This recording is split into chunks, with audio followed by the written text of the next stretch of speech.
right, here we are. My name is Travis. And I'm Kimberly. Why are you looking in the camera?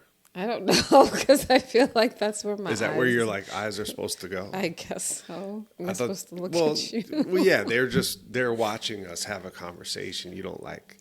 I'm looking at It's you called people. breaking. What do they call it? Breaking the fourth wall, or like in TV, the like third world? in Third sitcoms, world. when It's you the break third world. you break the fourth wall or something like that. Is when you thought it was- look at the audience.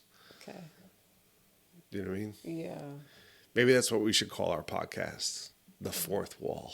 Oh my gosh. Yeah, probably not. So we're trying to come up with a name for our podcast, and we have some funny names. We actually asked, who do you ask, Chat or? Yeah, ask my buddy Chat. Chat. And this is some suggestions that Chat had for us because I refined it and said being very specific about, okay, this is what we're looking for. So give us what you got. So you want me to read what my friend Chat said or what you got? Yeah, I want you to read. Okay. So fresh and likely available names is what the topic is giving me. Seasons of Us. Seasons of Us. Still Talking. Us. Unfiltered. Marriage Unpacked. Okay. Table Talk Together. I don't want to do Table Talk. That's already out there. I don't know why it suggested that. Yeah. Yeah, no. Time Tested Talks. Time tested talks. No. Ta-ta-ta-ta-ta-ta-ta. T-ta-T-2-2. Years in, still talking. I like still talking, not years in, but the idea of still talking, I think, is important, right? Mm-hmm. Yeah. Built for us. Or no, sorry, not for us. Built for this. Built for this. Yeah. And then, so here's the funny thing. It gives you like suggestions of names, but then with it, it kind of gives you like, I guess like a description. Sure. Along with Of like it. the focus of what that podcast Yeah. would be. So the one that I came up with is the S word. And I feel like it's mysterious, especially because you and I are working on a marriage curriculum, a marriage course called Sacred. Right. I feel like the S word has like a nice ring to it. But then we could also talk about, we don't have to be limited to S words, but we could talk about a variety of different words that start with S that, like what are some words that start with S that we could talk about? Some I topics. feel like it's pretty obvious. Obviously, sex. The first one, yeah. Yeah. S words. I'm sorry. Ooh, sorry. I haven't heard that one much. Okay. Calm down now. S word. Significant. Okay. Significance. What about submission? Or surrender? Okay. I think you had like an adverse reaction when I said the word submission. Because I don't know. I don't think most people would say submission, submissive, or being, submissive. I think they mean the same thing. They're just I know. It's just, I'm just the thinking. connotation of the word submit. Yeah. What about, let's see, well, Sacred is actually the name of the book. We could talk about sanctuary, what it means to be to be a sanctuary for one another. Still thinking of some more S words.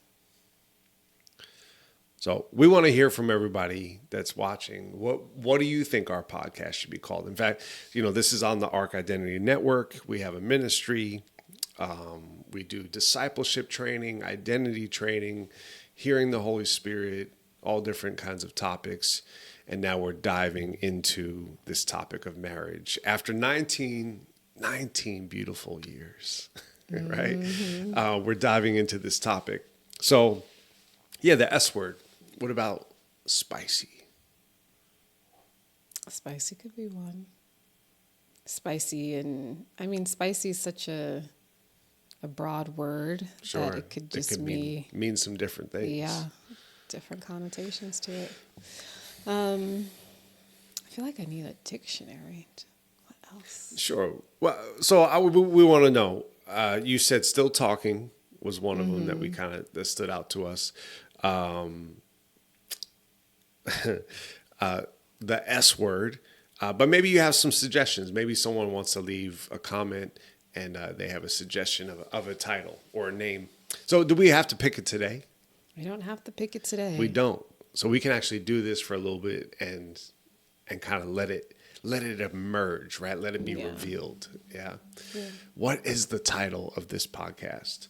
So I had something funny. This is kind of something I saw on Facebook today.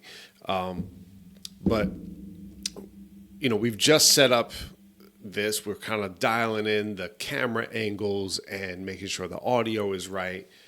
I know my mic probably needs to be a little bit lower than yours. I want to make sure that you're loud enough.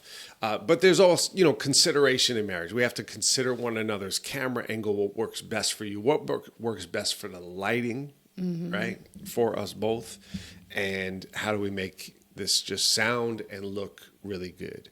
Doesn't need to be perfect, but we are shooting for, just professional, right? Yeah, because we don't want to look like, we just threw it together. We didn't just throw this together. Yeah. Yeah, I mean, it also brings me back to like when we first started this years ago. We started a little. We tested out a podcast for a little season. Yeah, and it was good for a season, and now we're trying to revitalize that and something new.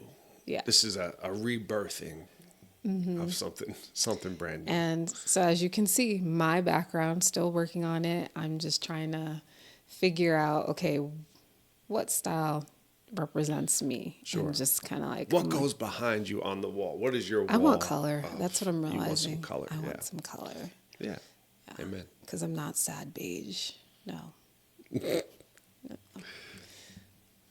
Sad beige. Why does beige have to be sad? I don't know. It's just so melancholy. Melancholy? That's not the word. Melancholy. Yeah. Your mic is still low though. When I'm looking at like the Well, I'm looking at it and it's on that. No, don't worry about that. That has nothing to do with your Are volume. you sure? Because that you. just might be it. I've already messed with those. So I want to keep this a little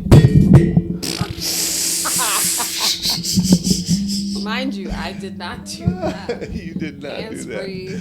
Hands free. Okay. That was all you. I think that's better. I'm telling you, I think it's my chair. And then turn it towards you a little bit. Okay, also I wonder if we had our headphones to be able to hear that. That might help a little bit, but I mean I just know that like you speak a little bit softer than me, and look, you guys are getting the real unedited version of this, and I think that's the point of it. Is like we're just starting here and just opening up this line and starting to record and put this out there. So let's hear your voice now. Hello. Okay. Like our household is currently busy. Our children are still in the home. We've got 2 more weeks before school actually starts. So you're going to hear footsteps. You're going to hear doors opening and closing, but we try to make it a quiet zone as much as possible. So we won't officially kick off until they officially get out and into school. Well, we had Levi playing video games in the background. We were like, bro, that's enough. Like, go upstairs, go do something. Get ready for the day. You could hear the fingers going like nonstop. Okay. So here, I found this on Facebook today, and I took a picture of it. And so I'm gonna read this, okay? Let's see if I can find it. Where did the screenshots go? The screenshot, they go to a different... Here they are. Just have to look in your photos. Yes. Okay. So this is from a newspaper article from a long time ago. This says marriage tips from 1913. Okay. Marriage tips from 1913. Okay, so now here we are over 100 years later. Think about that. 1913, that's where these marriage tips come from a newspaper Dusty. article. These are dusty marriage Yeah, tips. Okay. dusty. I feel like that should be a segment that we do, dusty marriage tips. To reflect on what they said in 1913. Yeah, well, you know what? Some of this may be really good and helpful, and some of this may be trash. So you'll have to tell me. I think that's what we should have people decide. Like, is this informative or is this trash? Yeah. That's As the kids would say, subtop. is it gas or trash? Okay, let's go. All right, marriage tips from 1913. Should we start with for the wives or for the husbands? Let's start with the husbands. Ooh, okay. So, first marriage tip from 1913 for husbands out there listening: don't talk down to your wife. She has as much intelligence as your colleague at the office. She lacks only opportunity. Talk to her of anything you would talk of to a man, and you will be surprised how she expands. Amen. Do you feel like this article was written by a woman or a man? And Just based off that first one I mean, from 1913, I'm going to say it was a man. that wrote this. Yes. But it probably had a man's name, but there probably was a female that did, in fact, write it. Because you got to think around 1913, I don't believe women were allowed to necessarily work outside the home, or it was considered a faux pas. No, I think they were allowed. I think there was probably limitations on what jobs were available or what opportunities were available. But yeah, I think they were allowed. I don't think it was ever like, I feel like it you might have been. can't. It also depends on where you lived in the country as well. Yeah, that's what I'm wondering. I'm like, I feel like it would have been a faux pas. Anyway, it was interesting. Okay, so don't talk down to your wife. I would agree with this. I try not to talk down to you. I think the challenge is that when men and women are sharing their thoughts and ideas and feelings about direction and vision, and we feel sometimes like someone has a stronger voice or a stronger vision, right? Mm-hmm. That it can appear or feel like maybe as a husband, I don't always feel like I'm talking down to you. I feel like I'm pulling us up or calling us higher or calling us in a certain direction, but you may receive it as talking down to you at times. Has that ever happened? I don't know if it's necessarily like talking down, but I get, okay, if you were to take it out of that term, then yeah, there are times where I'm like, did he really just say that to me? One, I'm a grown woman. Uh-huh. Two, I'm your wife. Yes, you are. I am not a child. You are not my teacher in that sense. So, yeah. And I'm I'm oldest child. So there's that. So if it's that, like, for reference, we're both the eldest out of our family. So yeah, there's that like, no, I'm in charge. And I feel like your personality is like, no, I'm in charge. So we've got two in charge people. Mm-hmm. And so, yeah. Yeah. Yeah. I mean, it's challenging to be able to communicate vision and direction, because when you're joined together, you realize that, oh my goodness, like we're actually having to make steps that are in unison or at least in the same direction, right? It's like the three-legged race. You have your one leg tied together, and it's like if you go in different directions, you're both going to fall. Yeah. Right. So, but I think traditionally what we see in a lot of marriages throughout history is that the man leads in certain ways and the woman leads in certain ways. But a lot of times it's like dancing, right? So it's like if we're ballroom dancing or even salsa dancing, right? I'm like, when was the last time you went ballroom dancing? Never. That's why I was like, why would he say that? We've been salsa dancing before. So if we go dancing, somebody has to lead, right? And Right. primarily, whoever's the better dancer gets to lead. Yeah. Yeah, I guess. But you know what? Like, even though I think you're a better dancer by far than I am, you still give me opportunity to lead and spin you around the dance floor. Yes. Would you agree? Yeah. And I have to anticipate that something is about to take place, because if not, I'm going to end up on the floor. It's going to be a mess. It's going to be a mess. So don't talk down to your wife. No. And give her a heads up when you're going to spin her. All right, here's the next one. Don't say your wife wastes time in reading, even if she only reads fiction. I get what We're it's going to saying. replace this. Yeah, because I'm like, how about if we say reading, not read, like replacing the reading for watching reality TV, for watching TikToks, for watching, like, I guess like things that are mindless. Things that are mindless. Okay, so like for you, I'm not going to put you out there. Because There if are you do, I'm shows. putting you Look, out we there. all do mindless things Okay. that we probably could spend better time doing other things. There are times where I'm like, or soap opera. Let's just take soap operas, right? So in this time in 1913, TV was not really a thing. It wasn't in the home, right? There was no internet. There was a very different lifestyle. So reading was like their getaway, their form of escapism, Right. right? And if you were like very fortunate, you go to a silent movie, and they had silent movies at that time. Okay, we're gonna have to do some history checking. Did they have sound? I'm in gonna check movies in at with that the time? historian. Okay, we'll check. Well, yeah. Point being is that it's much different now. So like, what do I ever criticize you for what you watch? There are times. Yeah. Yes, you do. Yes. And it's like, how dare you when I see what you consume? Are we really gonna go there? Okay. Okay. So don't say your wife wastes time in reading if she only reads fiction. Even if she only reads fiction, fake stories, right? Because the proper man is saying, I read the newspaper. I read things that actually exist. No.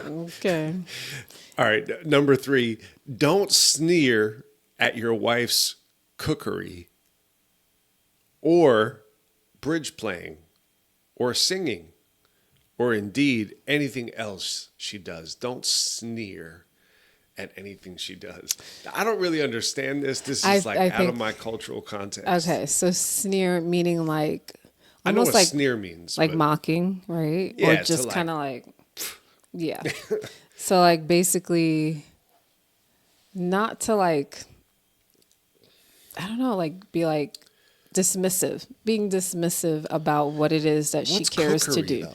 Cookery, I think it's saying like as far as like, I want to say pots and pans. What? But that's what I don't know understand. cookery to be. But back Or bridge then, play. Bridge is a game. right? It's a card game. So I think it's hobbies. At her basically. hobbies. Don't Yeah. sneer at your wife's hobbies. Right. And it could be something that's like, to them, that was a little bit ridiculous, I guess. Yeah. And I think too, it depends on like, is the hobby all consuming? Is the hobby the only thing that she's focused on and not necessarily, Is she neglecting some things Yeah. in the relationship or at home? right? Where it's like the hobby is so all consuming. For example, like I'm not super obsessed with pickleball, but I can see how pickleball can be an obsession where people are like, okay, I'm going like 5 days out of the week. Well, you just came home from work and now you're off to go play pickleball. Where's our time? Where's the time that we get together? Or going out here, people pretty much go to the brewery as their like hangout besides going directly home. So they'll go to the brewery and I could see that kind of like get in the way. I don't know how that's considered a hobby, but that's like Sure. something that they do. Don't right after sneer work. at her hobbies. That Or even hobby, her singing. Look, like if you're singing in the house, I think it's a good day. So This is number 4. Don't increase the work of the house by leaving all your things lying about in different places. I love the way this is like written. If you're not tidy by nature, at least be thoughtful. True. Okay. Very true.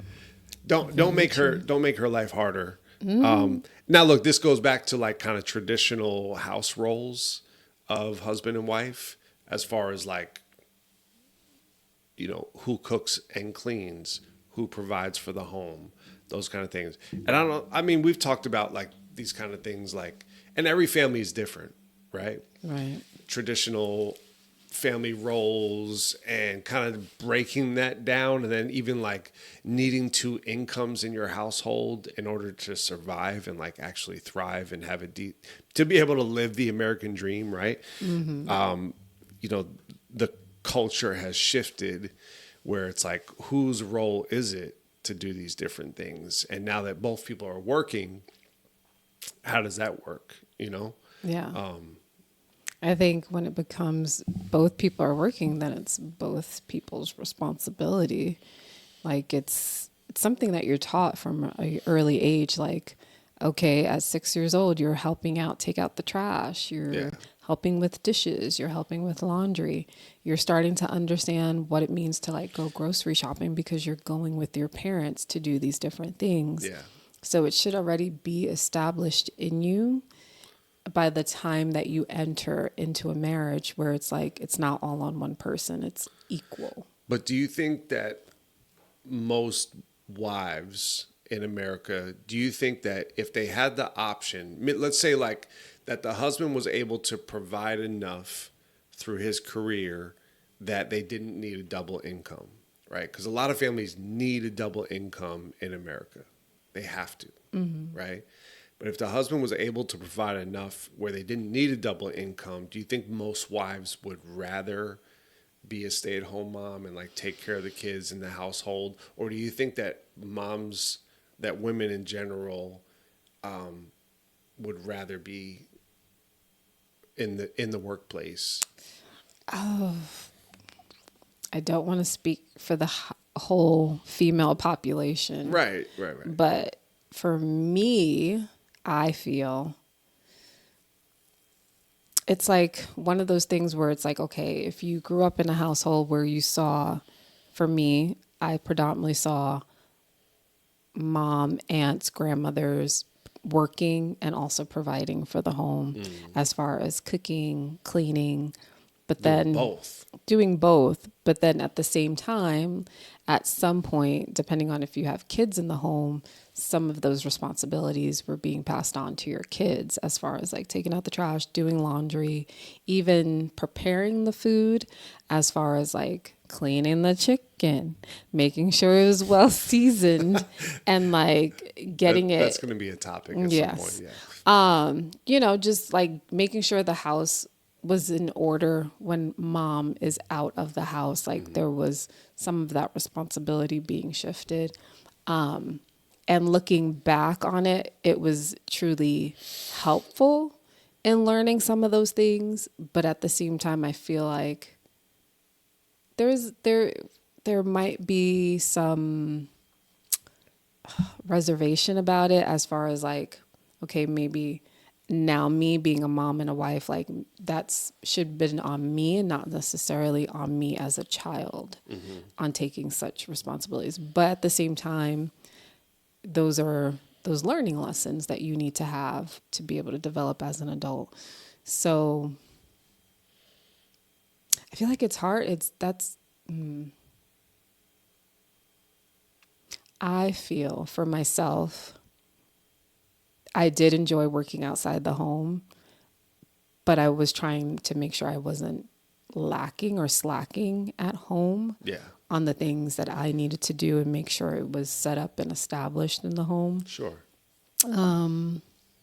Now, not working outside of the home and being home, I feel like I do take a lot of making sure the house is kept up and making sure the kids are doing what they need to do and trying to make sure I'm instilling, okay, this is how you do certain things.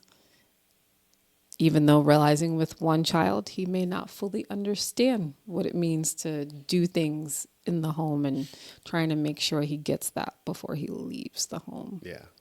So, yeah, I don't know. It's an interesting tightrope to be on. Sure. And I'm sure different couples feel different things and want different things. So, okay, we're going to move on. There's a few more there for the husbands, but we're going to move on to the wives. Okay, so here's Do you want me to read? suggestions for the wives. Sure. Yeah, actually, that'd be nice. We switch. We're Mm-hmm. sharing roles. We're sharing responsibility. Yeah. Okay. Okay, for wives. Don't let him have to search the house for you after his day's work.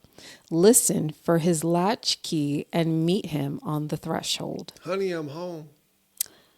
So basically, bringing it down to layman's terms, basically saying like the moment you hear your husband's key in that door, you're supposed to be at the door greeting him. Do you agree with that? That's pretty traditional. No. You don't think that's true? Like I'll greet you, but it takes me a minute to greet you because especially if I'm in the midst of doing something already. Sure. So I don't know about that. I don't know about waiting at the door for you. Yes, I will greet you and acknowledge you because you are my husband. Maybe it's not like I think that's every time. I think in a very, very traditional world, they're saying that you should, your husband, I guess, would be the sole in this context. Husband would be the sole provider of the household and has been out working all day and comes home, and that there is, I don't know, I guess some form of respect or gratitude or appreciation for who he is to the family. Does that make sense? So it's almost like I have to. So I'm just putting myself in this position. Like, It's okay, like so it's like a form of so honor. you're coming in from a long day's work, and I'm supposed to greet you. It's almost like a celebration. Like, oh my gosh, you just came home. This is exciting. Sure. It's been a long day for you. Like, let me relieve that. Well, yeah, sure. Or even just like to be able to come home to a smile, right? Or come home to joy. And maybe like the household was crazy. Maybe there was like things happened, but like the initial entry point back into your home is that of joy and welcome. But then we get to unpack what happened. Hey, So I'm little so Johnny was a bad boy. So with that, so you're not supposed to unpack as soon as you got through the door, correct? Definitely not. So as you soon want to as wait get an through hour Well, to unpack what played out throughout the day we're and talking not about be very, very traditional roles here. Now, I'm just thinking like, I think men, especially men that are like really hard workers and, they work a 9 to 5 and they are the sole provider for their household. I could see where, okay, put it like this. If you know that every time you walk in the door, your kids and your wife are going to greet you with joy and love, and they're not going to question you about your day. They're just going to say, like, we're so glad that you're home, right? And like everything that you've done today, we're so glad that you're here and that you're able to provide for us. And like that kind of greeting would, I think, cause men to want to do better. It would cause a man to look forward to coming home as opposed to like, I'm leaving work, which in itself feels like war at times, and I'm coming home to another battle, right? And I think a lot of men can feel that way, which is why like they'll be like, I'm going to have drinks after work. so heading to the brewery. I'm heading to the brewery, right, in order to go have drinks with my coworkers and almost like, what's the word? Dreading the moment that I have to walk through the door. I think, and look, this has led to probably a lot of alcoholism. I'm not condoning this by any means, but I'm saying like I could see how not walking into the door to issues and dealing with something like that. I've dealt with stuff all day just wanting to come home, even if it's for a half hour, just to be able to decompress. Vice versa. And vice versa, yeah. Like wives Now feel the same way if dad happens to be a stay-at-home dad, and mom doesn't want to have to hear all of that stuff because mom already knows. Like that happened. Yeah, I know.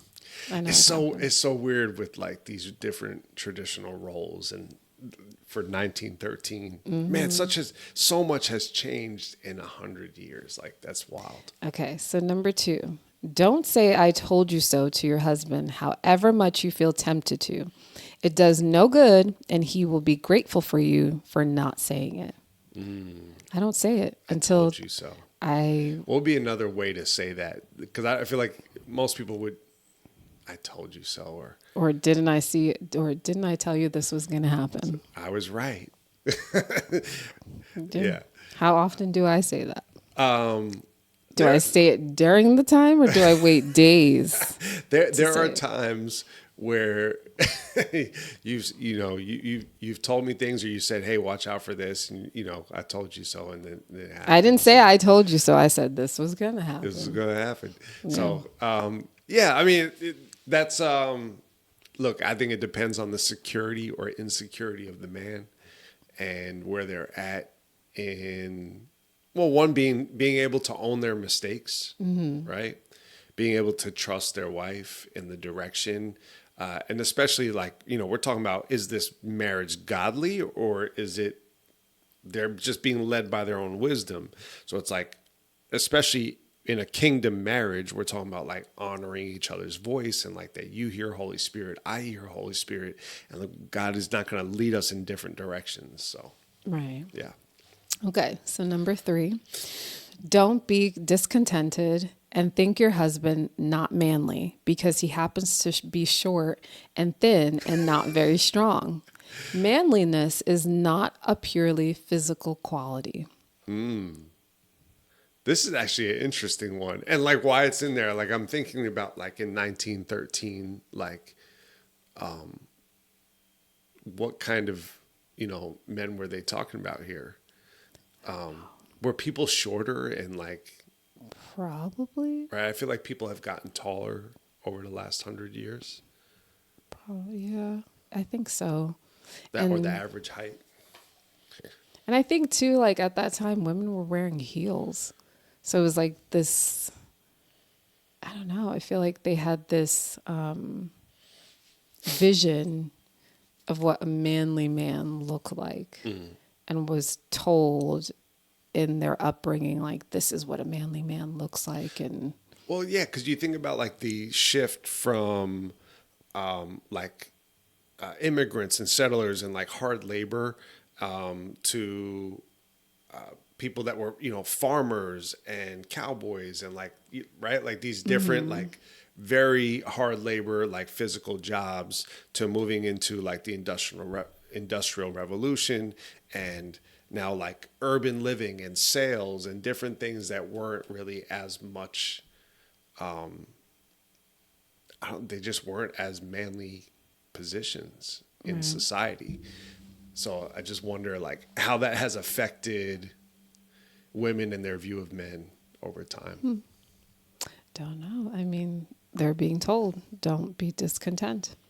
Number 4, don't let your husband wear a violet tie with grass green socks. If he is unhappily devoid of the color sense, he must be forcibly restrained. Don't let your husband wear a violet tie with grass green socks. Don't let him go out of the house looking like the Joker. That's what it sounds Right? like. So I think, look, there are times when I've rolled out of the house and I'm like, this outfit, my wife should not have let me leave the house looking like this, right? But you don't say nothing. You just allow me to just go. Because that's you being you. That's your sense. No, well, the point being is like, I'll ask Zoe, our daughter. I'll be like, hey, is this legit? Right? Or should I go find something? I'll ask you. I'll ask pretty often, but it's rare that you'll be like, hey, don't do that. Yeah. But I wish you would. It's not every time, which means it's not always a hot mess. And you're basing your fashion sense on a 14-year-old whose fashion sense is questionable as well. That's true. Like, come on now. No. Anyway, next. What do you think about that one? That I get it. Obviously, you wouldn't wear a violet tie and green socks. There's some things I have told you where that doesn't go with your skin tone because it doesn't complement you. And we found out that there are some colors that do complement you. And so we need to like revitalize your wardrobe, right? So, yeah. Okay. There's things where I'll be like, no. Nuh-uh. Okay. Yeah. Number 5. Don't omit to pay your husband a compliment. If he looks nice, dress for the opera, tell him so. If he has been successful with his chickens or his garden, compliment him.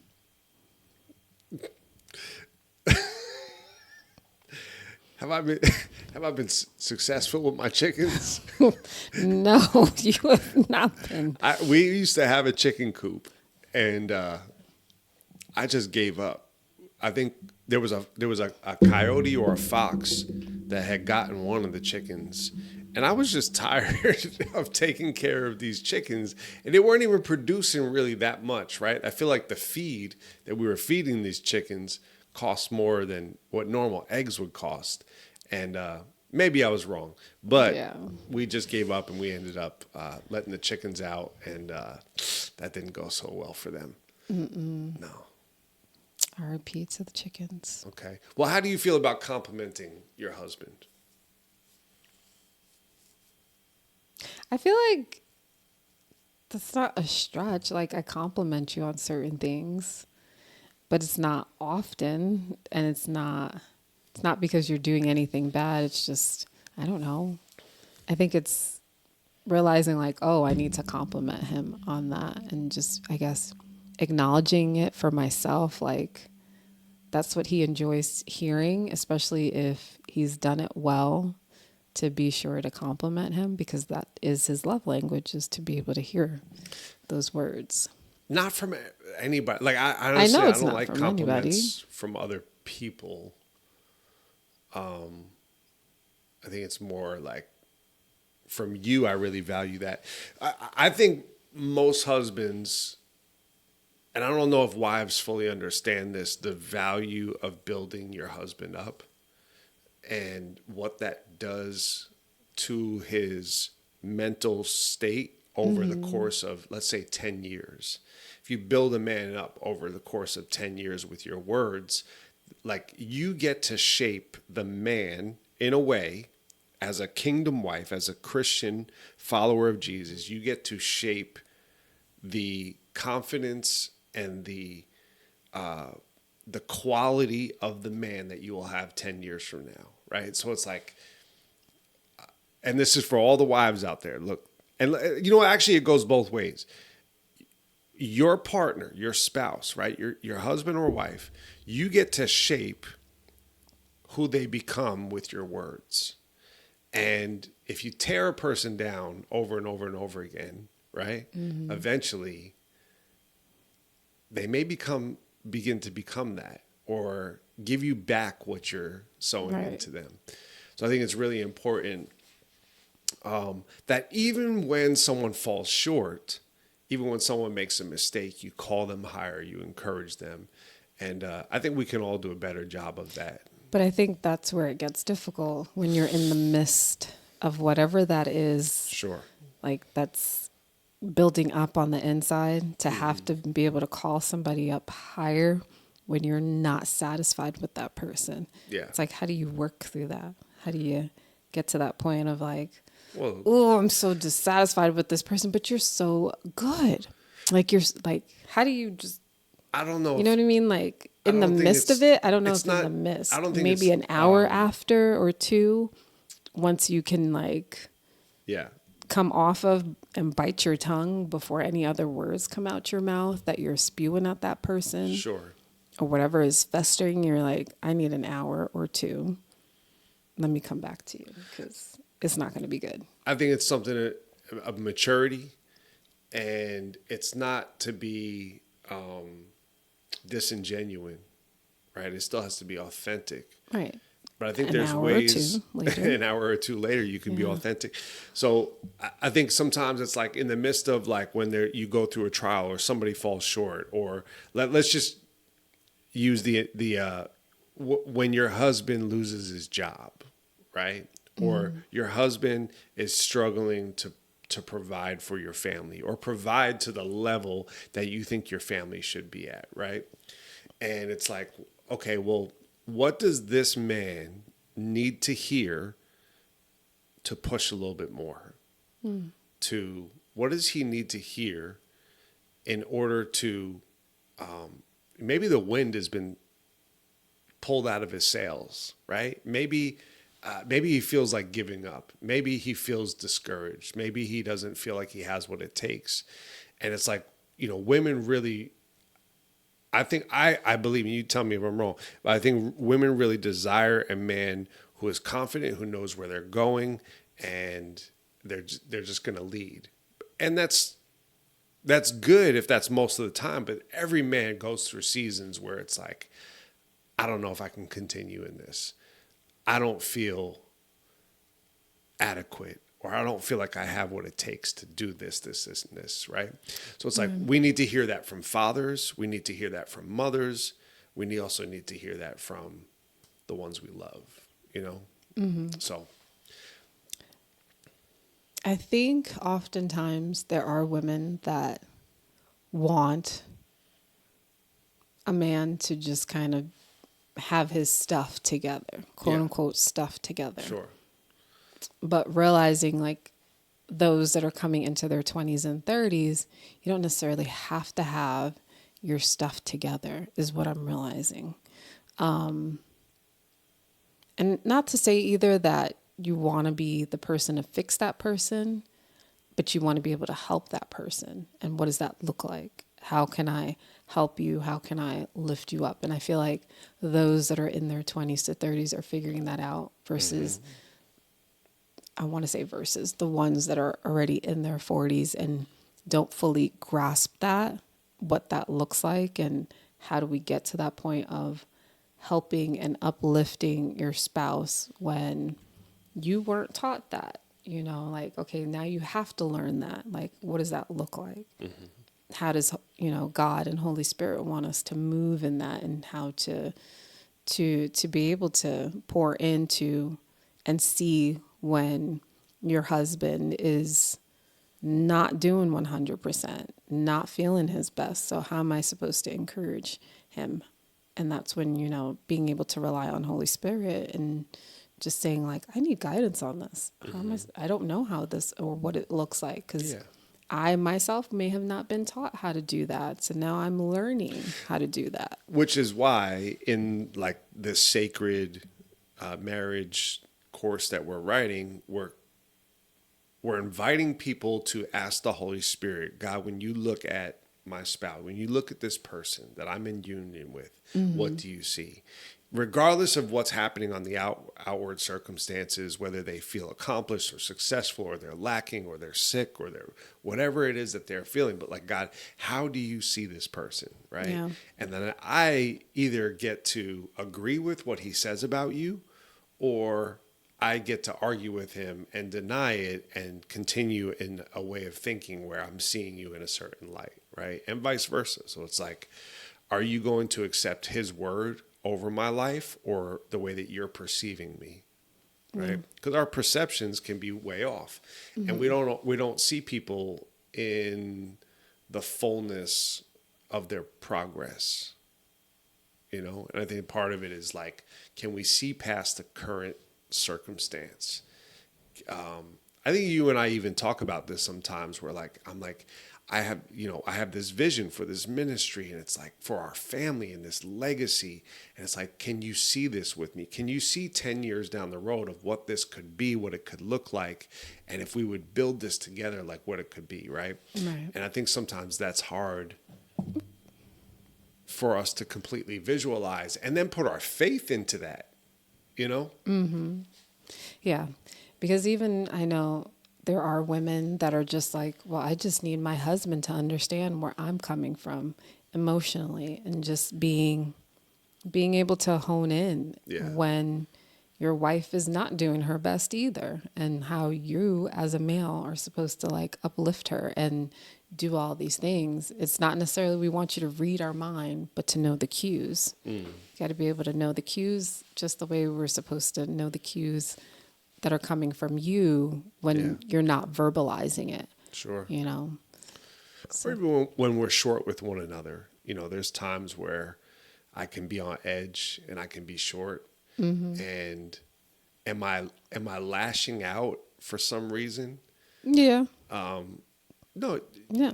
Right? But what is the reason? I think there's probably a variety of different things that are going on beneath the surface. And that's where it's like taking those cues. So it's like, but even like you can be short with me at times, or short with the kids. And I'm like, okay, what's going on with Kimberly? Right. And I look, I know this from years of being with you. Don't ask her what's wrong. And yet you still ask. Still ask, you right? Still ask. I'm like, babe, like what's going on? Like you like short with the kids, you're short with me. What's going on? What's wrong? You're like, nothing. I'm fine. I'm like, you are obviously not fine. That was so dramatic because I'm not that dramatic. Not that dramatic. Not It's actually that dramatic. probably a lot less like stoic and non-emotional. I'm fine. And I'm like, you're so lying to me right now. Whatever. I mean, especially when you're in the midst of it and somebody's asking you a question like that. Yeah, it's going to verbalize I'm fine because I'm still trying to internalize and process what exactly I'm feeling. Why am I feeling this? And then to be asked that, it's almost like more gas on the fire. I think we have to know the difference between verbal processors and nonverbal processors, right? So like you are a nonverbal processor. Like you like to process internally, and I'm like, I need to talk this out. Like if I have an issue, like I'm calling someone to be able to talk it out. And I know that by the end of that conversation, either just by putting it out there, like I'm going to find some resolution within myself. But whereas you're kind of the opposite, where you don't always, sometimes you do. I think actually the more that we've been together, you've started to verbalize some of your issues a little bit more. Yeah. I mean, for the most part. You still need time though. Yes. Yeah. Yeah. But I feel like that's a topic we can go deeper into. Yeah. These are each thing that we've just kind of like went through, or like its own subtopics to just kind of go further into. I think this is going to be great. So this is the start of our podcast. Yeah. I think we're going to always find that there's lots of topics we can get into. And we definitely would love to hear from everyone who's listening, what topics you think would be good for us. Maybe you have a question about marriage, you want to put that in the comments. But we'll be doing this podcast weekly. I believe it should be weekly. We will aim for weekly. Aim for weekly. Mm-hmm. Yeah.